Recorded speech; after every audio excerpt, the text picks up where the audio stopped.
Les Amarous sont une race fière, une race ancienne, qui pendant des millénaires a dominé la chaîne alimentaire de la galaxie. Chaque race qui atteignait la technologie spatiale se voyait offrir un choix, signer pour la servitude de son espèce ou faire cavalier seul. Beaucoup ont tenté de conserver leur souveraineté, mais tous sont revenus vers nous à genoux. La galaxie était notre esclave, elle était confortable, bien nourrie, et jouissait de nombreux droits et libertés. Mais elle restait néanmoins esclave. Notre supériorité était primordiale, nos armes énergétiques imparables, nos boucliers impénétrables, et notre droit en tant que dirigeant indéniable. C'était ainsi, jusqu'à leur arrivée. Les humains terriens, terriens de la Terre. Appelez-les comme vous voulez, mais ils sont venus, il y a presque 40 ans maintenant. Nous les avons rencontrés, échangé des politesses, et leur avons montré notre société, parlé de toutes les réalisations incroyables que nous avions accomplies, mais ils s'en sont détournés avec horreur.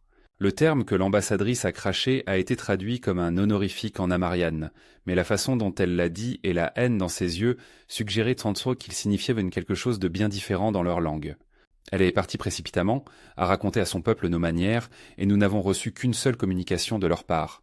Nous ne vous rejoindrons jamais, avant que leurs frontières ne soient fermées définitivement à quiconque était même vaguement lié au gouvernement impérial. Nous n'y avons pas prêté attention, beaucoup avaient essayé cette même tactique auparavant, et tous étaient revenus à nous où nous avions attaqué et avaient été anéantis. Le Conseil des Anciens et l'Empereur étaient heureux d'attendre, même des décennies, si nécessaire. L'issue était considérée comme inévitable, après tout. Beaucoup avaient essayé cette tactique exacte et tous étaient redevenus nos sujets à la fin. Quelques années plus tard, quelques vaisseaux humains ont commencé à sortir de leur espace. Certains étaient entre eux des colons et ils ont été doucement mais rapidement repoussés, d'autres n'étaient en des marchands. Nous pensions qu'ils testaient et boostaient les eaux. Voyant ce que nous avions à offrir, nous supposions qu'ils étaient soit des individus partageant notre morale et nos croyances, soit simplement ceux qui ne se souciaient pas et cherchaient le profit. Nous n'avons jamais prêté attention à où ils allaient, ou ce qu'ils faisaient, qui ils rencontraient. 35 ans ont passé, et lentement le nombre de vaisseaux commerçant avec nos colonies a augmenté. Nous étions satisfaits, nous espérions que cela signifiait que le gouvernement envisageait d'accepter notre offre des plus généreuses, et puis tout s'est effondré autour de nous. Pendant tout ce temps, les humains n'ont jamais une seule fois vacillé dans leur code moral. Ils étaient divisés, même au sein de nations uniques, il y avait des gens qui voulaient que ceux ayant des vues opposées soient anéantis, prétendant que leur mode de vie était supérieur et faisaient de grands discours pour persuader les autres. Du moins, ils avaient été divisés. En nous, ils ont trouvé un ennemi commun. En nous, ils ont trouvé quelque chose que même les ennemis les plus détestés s'uniraient pour vaincre. Ils savaient qu'ils ne pouvaient pas nous vaincre au combat, ni même en prouesse mercantile malgré leur impressionnant réseau commercial. Alors ils nous ont pris dans une guerre culturelle. Chaque marchand que nous laissions entrer prêchait les principes de liberté aux déprimés, aux opprimés, aux esclaves. Nous n'y avons pas prêté attention, beaucoup avaient essayé cette même tactique auparavant, et nous les avons simplement ignorés, mais au fil des décennies, ils ont eu un nombre incalculable. Nous en avons écrasé certains, des leaders, des cellules, des terroristes, mais nous ne connaissions pas l'ampleur de la menace à laquelle nous faisions face, pas avant que l'Erigan ne tombe. Une petite colonie minière, nous n'y avons pas prêté attention.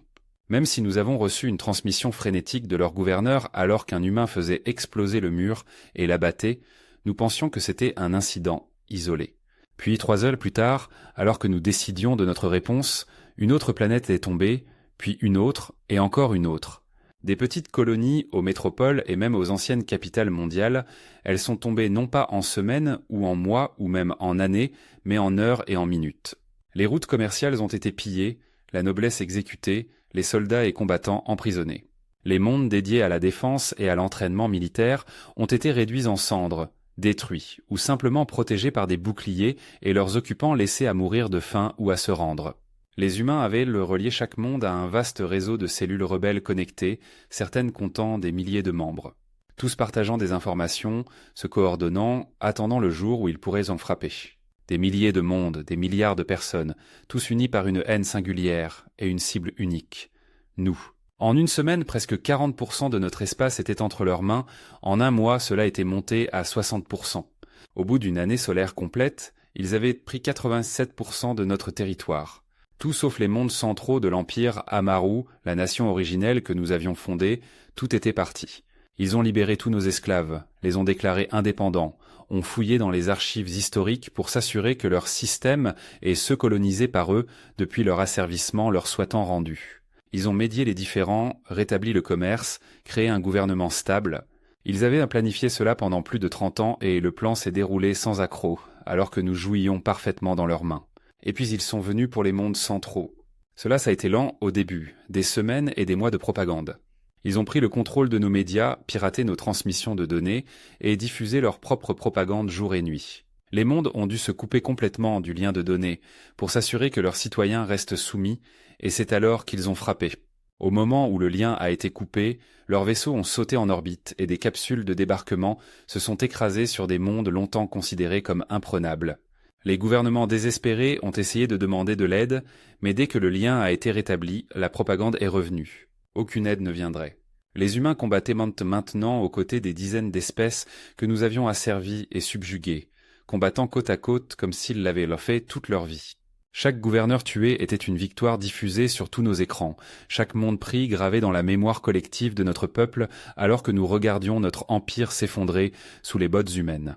J'écris ceci depuis la capitale forteresse d'Amaru elle-même, en tant que dernier monde debout, et par les dieux, ils nous l'ont bien fait savoir. Ils ont pris chaque monde et nous ont ensuite laissés seuls, forcés d'écouter leur endoctrinement. Il y a 3 mois, nous avons massacré tous nos esclaves. Mieux valait les tuer tous que de faire face à des soulèvements constants et des menaces terroristes de la part des sympathisants humains. Les humains ne s'en sont pas souciés, si ce n'est que cela les a encore plus enragés, car ils ont rapidement atterri sur notre planète et l'ont prise, ville par ville, dans une attaque impitoyable. Je les entends maintenant, même si c'est le milieu de la nuit, je les entends, les énormes canons d'artillerie qu'ils ont débarqués. Le palais impérial est le dernier bastion de notre nation, le dernier endroit qui n'est pas tombé, mais il tombera bientôt. Depuis chaque minute qu'ils nous ont entourés, ils ont tiré un canon sur les boucliers entourant le palais, et les boucliers tomberont bientôt. Je le vois maintenant. La boule de feu qui signale la fin, ils ont infiltré le mur de boucliers et fait exploser les générateurs. Les boucliers sont tombés. Nous sommes tombés. L'État impérial n'est plus, longue vie à la Fédération des espèces alliées. Je prie pour que mes enfants me pardonnent, je prie encore plus pour que leurs geôliers humains soient cléments. Les humains semblent avoir laissé la plupart des Amaru tranquilles, tant qu'ils prêtaient allégeance à la Fédération. Clintep ne partira pas paisiblement, je le sais. J'ai accepté le fait qu'il me rejoindra bientôt dans le grand au-delà, mais peut-être Pachel, peut-être le petit Eiffel. Peut-être peuvent-ils encore vivre une vie dont ils peuvent être fiers sous nos nouveaux dirigeants. Quant à moi, je sais que je ne le peux pas. J'ai vu ce qu'ils ont fait aux autres dirigeants de mon peuple maintenant déchirés, et je n'ai aucune envie de finir de cette façon. J'espère que ce dernier enregistrement servira à quelqu'un, car c'est le dernier acte que je ferai. Mon père a détruit mon peuple en ne forçant pas la question il y a toutes ces années, et maintenant nous ne sommes plus. Père, je viens. Peut-être que mère m'accueillera, comme elle le faisait quand j'étais enfant, mais je sens déjà ta déception dans cette vie, donc je doute que cela se produise. Adieu, et que les humains finissent par nous pardonner nos péchés. Dernier journal vidéo de l'empereur Tréclar Rimparto Longinel Fébélician, 6e de son nom.